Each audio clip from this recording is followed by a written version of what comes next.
Inmate, put that back in your pants right now. Do you hear me? Oh, you gonna find out. You gonna get yours today, inmate. Coming up next, I'm giving y'all a crazy story about an inmate who gets caught jacking. Well, let's just say the circumstances could have been a lot better for him. Stay tuned, y'all. Coming up next on the Corner Talk Show. What up, what up, what up? We are back. Who am I? Jersey Street Corner, and this is the Prison Talk Show, people. So let's get into it. Alright, y'all. This story is going to be about a guy named Jimmy. They called him Jimmy the Jacker. Yeah, y'all. This guy loved jacking. It was so bad to the point where you couldn't have your personal pictures around him. Like, you couldn't invite this guy in your cell if you had pictures stuck on the wall or under the bed or something, because Jimmy was such a pervert. If he saw your mama or your grandma or your auntie or your sister or your daughter or any female stuck on that wall, man, he might just start the jacking right there in your damn cell, and you had to do something bad to him. So to prevent all that, people kind of just stayed the hell away from Jimmy. He also had a bad problem jacking at the female officers. Now, I know y'all say, well, what's wrong with that? What's wrong with it is Jimmy, he didn't care where he would do it. You know, if he had somewhere to hide, he'd hide and whip it out. If he couldn't whip it out, he'd have his hands in his pants. Now that raises a lot of sanitary issues in the pod. Ain't nobody dapping you up. Ain't nobody eating with you. We don't know when the last time you had your hands in your pants. You better go ahead, move around somewhere before you get hurt. Anyway, y'all, Jimmy, he just didn't care. So Jimmy would go around the pod, actually, conversing with people, whoever would talk to him here and there, and trying to get close to people and get a look at their photo albums. And they ain't know, what his intentions was. And he even go as far as ask to borrow one of your pictures. Now that's crazy. Now, in the pod that I was in, you were behind the gates. All the cells were behind the gates, and the officers would sit in their desk that was on the other side. It was about, say, a good 15 to 20 feet away from the bars. So they had a big whiteboard on the wall, and that was a schedule, y'all. It had a bunch of names on it, and all the shift changes, the pods that all the officers would be in and have to report to for the whole week or whatever. And the reason it was there was one in each pod. It was so the officers could communicate without having to call each other, and, it was there for everybody to see. So if you wanted to switch with another officer, you could do that. You just have to clarify it with them first, and then you could just go and switch the name or switch the time, whatever shift you want, give up or trade, whatever it is. That's how they did their thing. Now, most officers, when they came in the pod, they would look at the shift to see if there's been any changes. They'd stare at the board, at least for a good 5 minutes or so, maybe longer. Now, this is how Jimmy would catch the female officers right where he want them. They will come in the pod, and most of them, y'all, got on these tight pants that they really not supposed to be wearing in the institution. But don't nobody say nothing. The warden give them that leeway. I guess the warden say, let the guys get a little eye candy. I don't know what his reasoning was, but hey, that's just what it was. So when they go there and turn around and stare at that whiteboard, some of these female officers were stacked, y'all. I mean, curvy. Jimmy couldn't help himself. He'd be right there out in the open. He didn't care if he was in the day room. He didn't care. Well, whip it out, y'all, full on. And he would get away with it a lot. Everybody knew what he was doing. They just turn their head and walk the other way like they don't see him. Now, most people will put a white sheet up and go in their room or wait till they go in the shower or whatever they do, you know, but not a jacker, not Jimmy. Jimmy, he got caught jacking to an officer. Now, he misjudged his opportunity.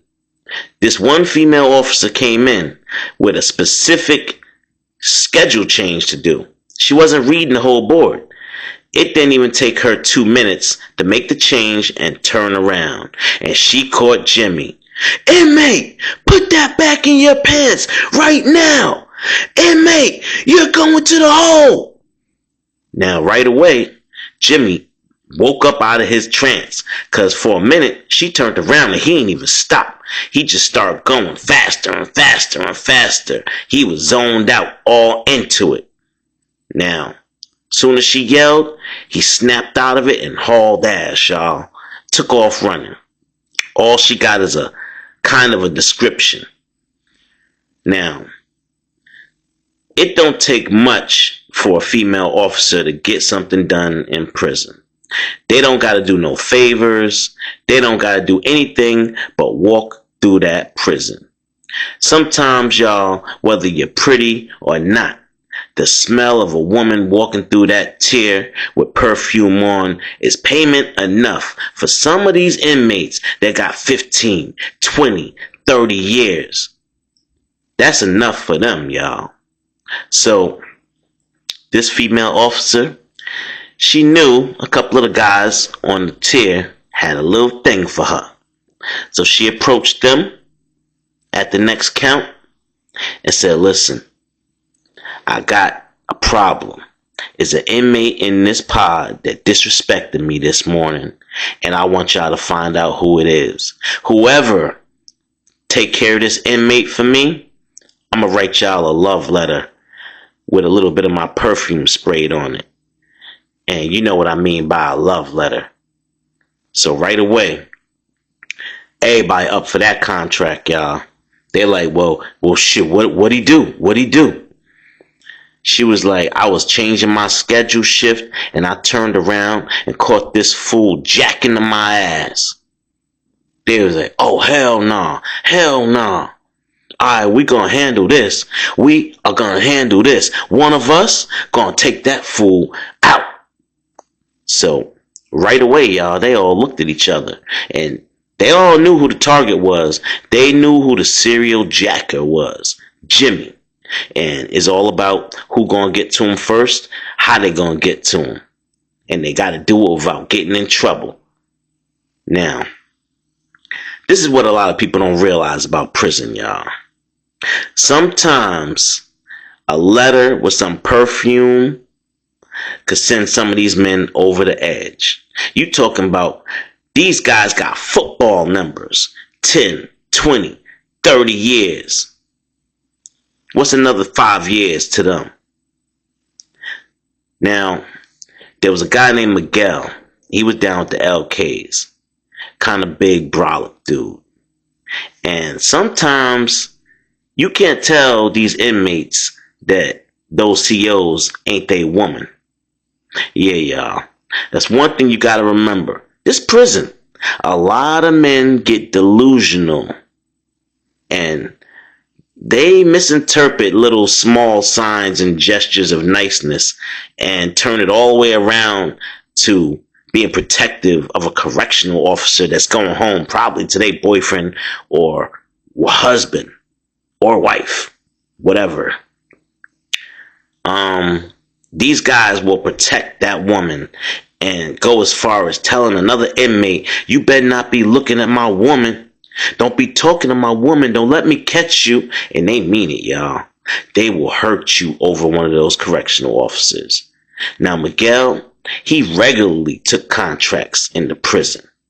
If somebody had a problem, he was the go-to guy. Why? He was the LK's #1 hitter. He already had a 20 banger to do. He had no problem unaliving somebody, beating somebody into submission, robbing somebody, extorting them, all that. He was with the ish. You ain't want no parts of Miguel. And he wanted all the smoke with you. Now, I'm going to give y'all another lesson real quick. In prison, a nude picture or a page from a magazine like Playboy or Hustler could go for anywhere from $5 to $10. Cash or commissary. Usually more if it's commissary.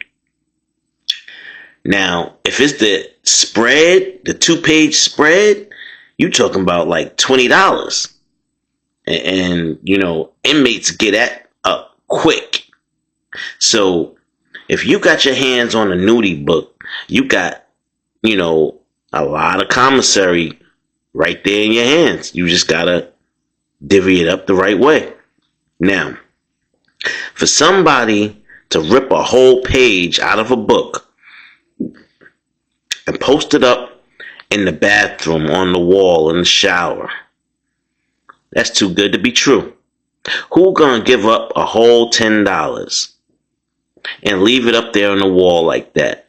Now, sometimes guys might go to the shower and take their page with them and put it up on the wall for the time they're in the shower, and then they dry off and fold it back up and take it back to their cell with them.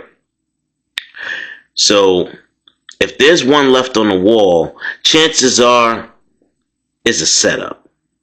Somebody is trying to catch somebody stealing. Well, that setup was for Jimmy, y'all. The LKs set that up. They said they could spare that $10 just to catch this guy. They ripped the page out of a book, put it up there in the wall, and then they spread the word around the pod. Told everybody, make sure Jimmy knows there's a picture up there on the wall. So everybody knew not to rip that picture down and take it for themselves. They already knew what it was. If anybody touched that picture besides Jimmy, they was going to get dealt with immediately. So fast forward, y'all. Once Jimmy would find out that that picture was on the wall, you know he couldn't help himself. He made a beeline straight for his cell, being that it was in the shower. Got his chancletas, you know, the prison shoes. Got his towel, his boxes, and he got his baby oil. Yeah, y'all. They let you get baby oil in prison, too. He got it, went on down to that shower. Now, when he got down to that shower, his eyes got so wide and big when he saw that picture. He saw it as soon as he walked through the door, and he started speed walking, y'all. He wanted to get as close as possible. He wanted to be right in front of that picture. And when he saw it, it was a bad little Latina. Somebody done put up there in the wall. And boy, was he impressed. He immediately, you know how you put your towel and your soap and everything on the ledge and everything so it stayed dry? He dropped everything that was in his hands, y'all. He was that impulsive. Dropped everything that was in his hands and went to work. Now, as expected, y'all, LKs start slowly creeping on over. They saw him go in there. They saw him drop all of his stuff. And they knew what time it was. Y'all, they had pokers. They had blades. They had bars. That's the bone crushers, y'all. Jimmy was getting ready to get done dirty for real. He had no idea because he was in his zone. Miguel walked up behind him. He ain't even say nothing. He just snuck him from behind. Bow! Right in the back of the head. Jimmy moved, fall forward. What's going on? What's going on? Now, everybody yelling in the back, all the LKs, don't let him touch you, yo. Don't let him touch you. Because, you know, he was over there jacking. And Miguel like, nah, I ain't worried about that. I ain't worried about that. I got a letter coming to me. And Miguel just start going to work on him, teeing off on him. Lefts, rights, hooks, jabs. And then next thing you know, the LKs behind them, they was like, nah, bump this, man, bump this. We need him off this tier. He bringing too much heat to the tier. Pull them pokers out, pull them blades out. And they started getting to work on them. Bow, bow, bow, tagging them up.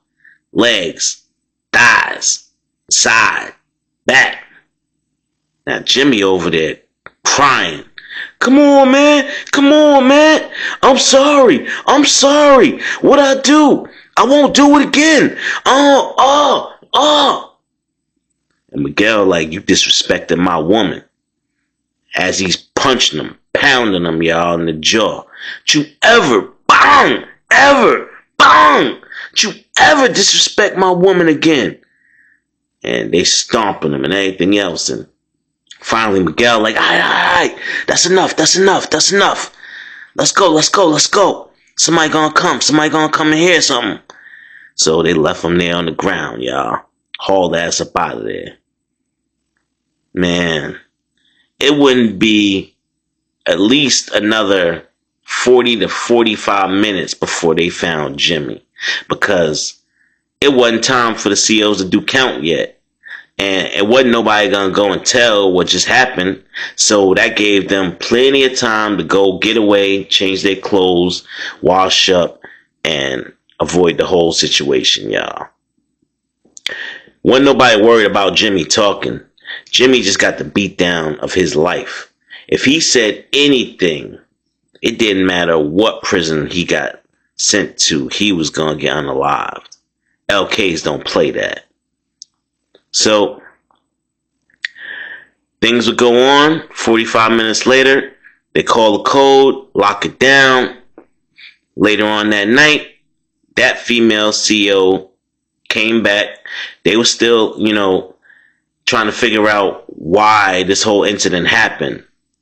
Ain't nobody say nothing, so there was no charges, and the lockdown was over 2 days later. The CO kept her word, and she wrote that letter, and she slipped it under Miguel's door after the lockdown one night. And all Miguel could do was sit there and smell that letter, and he was in heaven, y'all. His woman just kept her word. Listen, y'all, jail is not a real place. You don't want to go there. If you listen to Jay Corner, I'm going to give you what you need to stay out of prison. But I'm also going to give you rules and tips to survive if you find yourself in prison. So, with that, I'm going to get on up out of here. The moral of this story is, listen, put the white sheet up. That's all I can tell you. Keep it in your pants. If you like stories like this, like, share, and subscribe to the channel. I'm out.